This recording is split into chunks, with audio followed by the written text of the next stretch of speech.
What's up mga par? Magandang araw. So for today's video mga par, samahan nyo ako at maglilipat ako ng biik na anak ni Laki.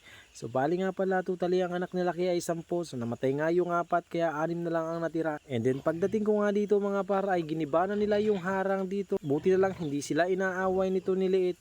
Kaya kahit pa paano naman ay kampante tayo. Ang bala ko nga sana dito mga para ay 45 days ko bago ililipat ito. So nang madaktan ko nga ay ganito na ang ginawa nila sa kanilang harang, and then yung kanilang inahin ay binutas na rin yung flooring kasi nga manipis lang yung pagka-flooring natin dito mga par. At mabuti nga ay hindi inaaway ni Liit ang anak ni Laki kahit na andito na sa kanyang paruwing pen.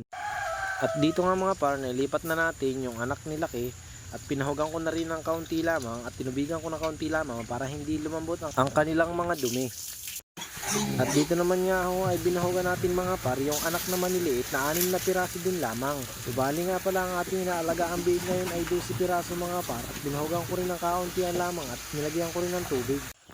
Dahil nga mga par tapos na ako magbahog ng aking mga alagang mga baboy, bumaba na rin ako sa aking mga alagang mga manok at maghahakot ako ng kahoy na panghitir natin sa ating alagang 45 days mga par. Ito nga pala yung mga pinutol kong kahoy. Ang ginamit ko nga pala ang pangputol dyan mga par ay chainsaw. So hindi ko nga lang nakuha ng video pero chainsaw ang ginamit ko dyan mga par. Okay. Let's go! Hakot na tayo mga par.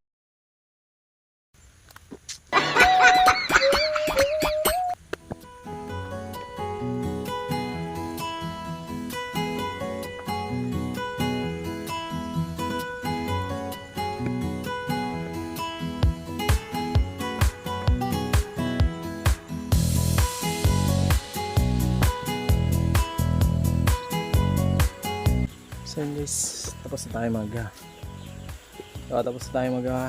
hakot ng ating gagawing heater, no? So na ito yung ating alagang manok. So ayun na siya guys. Yung mga hinakot pong kahoy ay dyan natin ilalagay mamayang gabi, no? So ayun, para siya ay maging silbing heater, no? So ayun lang guys, hanggang dito lang ating video. Abangan nyo ang susunod na episode guys. God bless.